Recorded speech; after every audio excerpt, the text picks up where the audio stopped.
My name is Brian Foxellis, and I love saying this. This is the 26th annual Clean Water Celebration. So this has been going on more than twice of your lifetime. And you guys are part of this. It's a wonderful committee of volunteers who put this together with the support of our wonderful sponsors who you've seen scrolled across the screen. And I love saying this. Our purpose, the reason we're here today, is so that we can make a difference in the quality of life, not only for ourselves, but for all the creatures who share this home with us. We're so glad that you are here and you are part of this event. Our theme this year is plastic debris from the river to the sea. And yes, we do like rhymes. Plastic debris from the river to the sea. Think about it. All the various plastic in our lives. And actually, I want to curse you. Over the next couple days, everything you touch made of plastic, you'll feel the plastic. Think about it.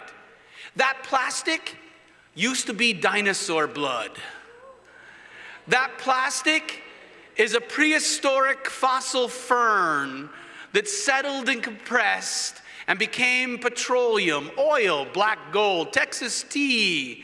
And that oil, that crude, was refined and molecularly, this is the thing that blows my mind as a science teacher, that natural crude oil that used to be a living organism is broken down, and then the chemicals zipped back together into a virtually unbreakable bond.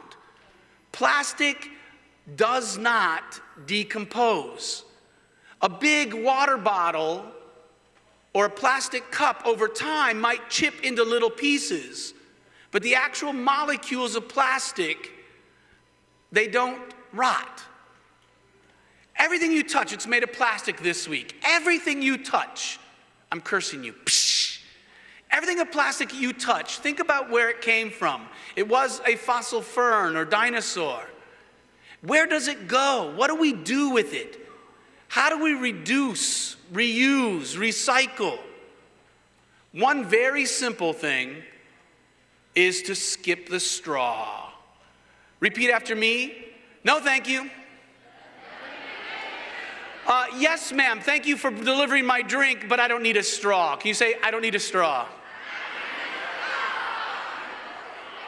No straw, please. Can you shout, no straw, please?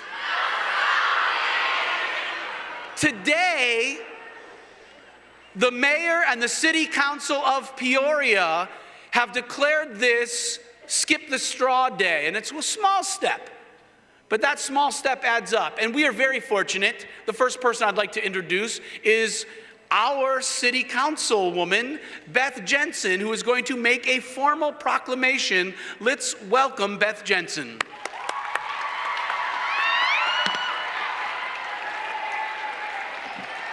Well, hello. I'm so thrilled to be here on behalf of the City Council.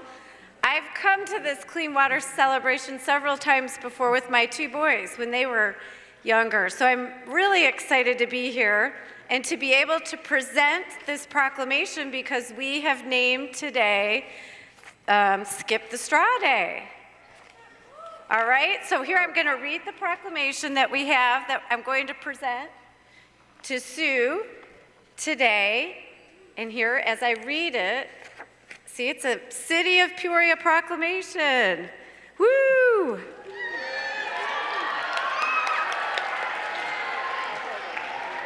All right.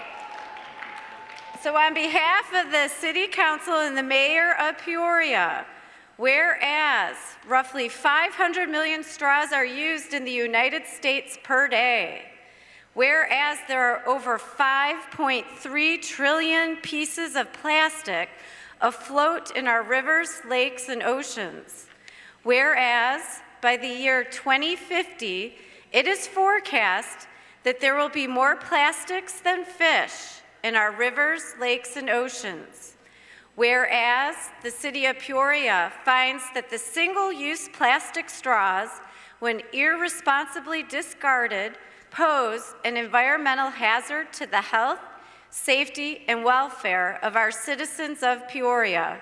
They end up in the landfill or our waterways, negatively impacting water quality and aquatic life.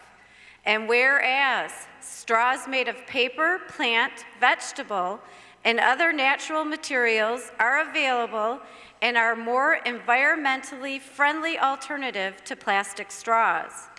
Whereas April 23rd, 2018 is the 26th annual Sun Foundation Clean Water Celebration, which will focus on the choices we make daily about single-use plastics and challenges our citizens to choose to skip the single-use plastic straw or use alternative straws whenever available. We declare April 23rd, 2018 as Skip the Straw Day. Woo! Oh, you're welcome. Thank you. Thank you, Beth. I love that her kids came here as part of the Clean Water Celebration, and her two boys were also part of Arts and Science in the Woods, organized by the Sun Foundation, and that she, as our city council person, not only make this wonderful proclamation, but she and her family are living it, are doing it. And so I want to challenge you. I want to start this session by giving you homework. Oh, yes, I did. Yes, I did. But I promise, this is going to be some of the most fun, adventurous homework you've ever done. It boils down to, just hear me out. It boils down to this very simple idea. You are the author of your life story. You are in charge of what happens next. You can choose whether it's a comedy or a romance or a tragedy. You are the author of your life story.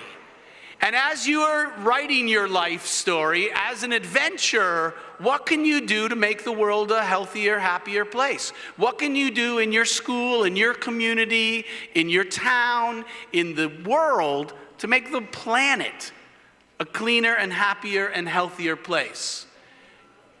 Next year, I'd like to see you on this stage.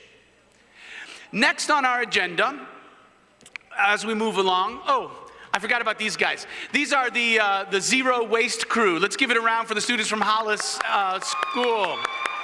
Our goal here today is zero waste. Wait a minute, who's got the recycling bin? We got a couple of different recycling stations. You can recycle plastic bottles. Think about what you have in your lunch. Which bin will it go in?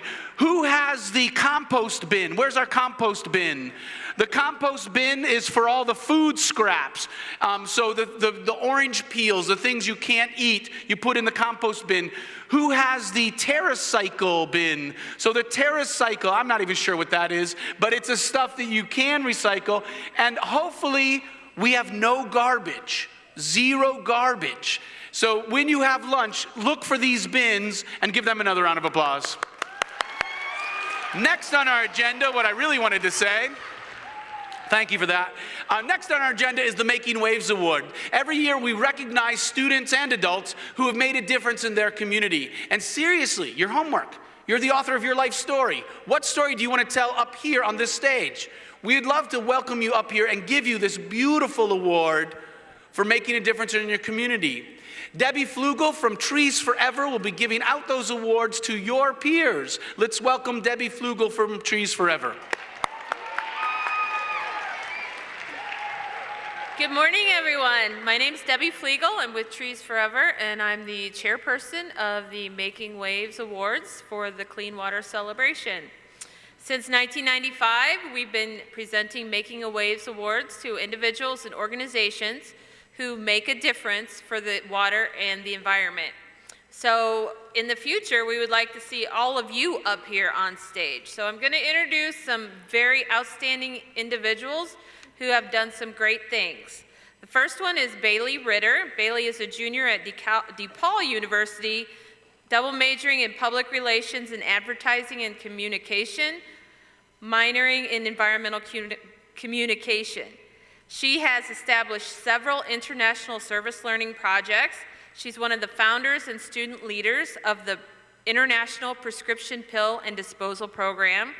She's been the keynote speaker at several international conferences in Kenya, Africa, and Istanbul, Turkey. And she served on many youth advisory councils, including the one at SeaWorld and Busch Gardens and State Farm Youth Advisory Council. And she has been a speaker at the United Nations General Assembly in New York talking on oceans, a wealth of opportunities. So we would like to recognize Bailey with all of the good things that she has done.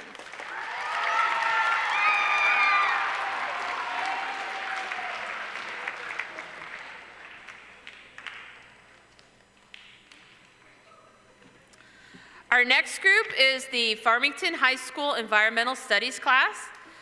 These classes, the students incorporate all the knowledge they've gained as they engage in debates, read articles, perform semester-long research projects, and learn units ranging in from genetics to aquatic ecosystems.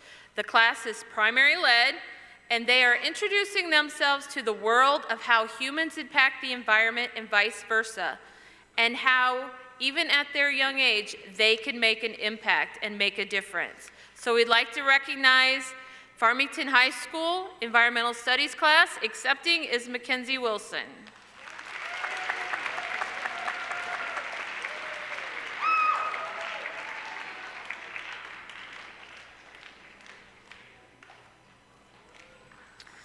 The next award goes to Margaret Lejeune in her environmental arts classes. She is the Associate Professor at Bradley University, Associate Professor of Photography, working in mediums that focus on gender, community, and the environment. Last fall, she was approached by the Peoria Playhouse about installing an art project at the Playhouse. So her students have been working on that all semester. The grand opening is next weekend, May 4th. And so we invite you all out to see the art project that they are installing at the Peoria Playhouse. It's on plastic pollution in our oceans.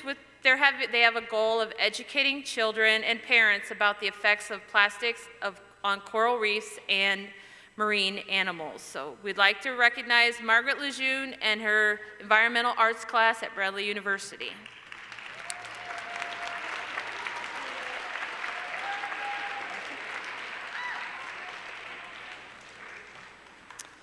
Our next award goes to the Peoria Civic Center.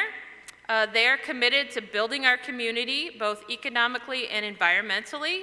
Just 5 years ago, everything at the Civic Center went into the trash. Now, 20% of all of their trash is recycled. That's nearly 5 tons recycled every month. They are specifically looking at plastics, and in 2017, they recycled 19 tons of plastic alone.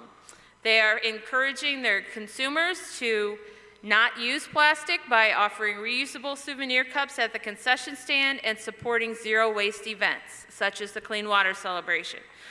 Accepting on behalf of the Civic Center is Jess McMullen.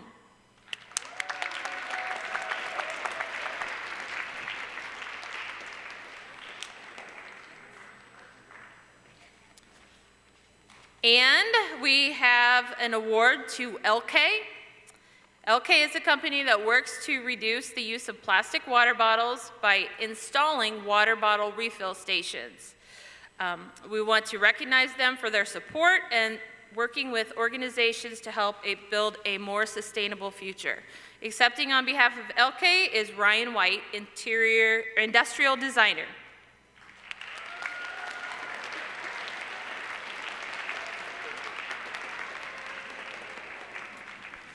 And before you get away, Debbie Flugel has been part of this committee for 13 years, helping to organize this event. As I mentioned, she works for Trees Forever that has planted more than 2 million trees in Iowa and Illinois. Everyone take a deep breath. What you just breathed in was inside the person next to you a couple seconds ago.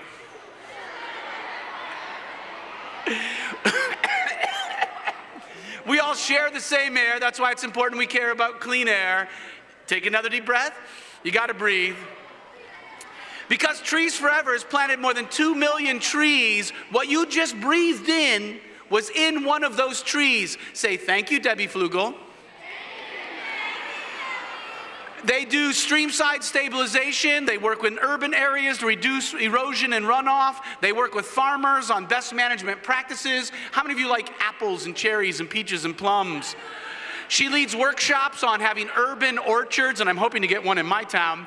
But Debbie is also this year's recipient of the award that she's been giving out for 13 years.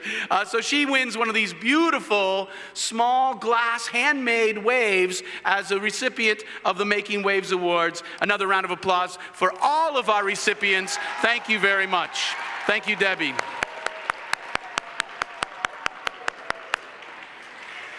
And seriously, next year, I'd like to see you on this stage. What story are you going to tell? What are you going to do to make a difference in your town, in your community, in your school?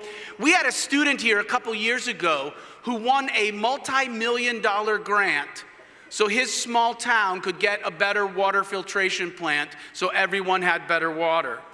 Simply using a reusable plastic bottle instead of a single-use disposable.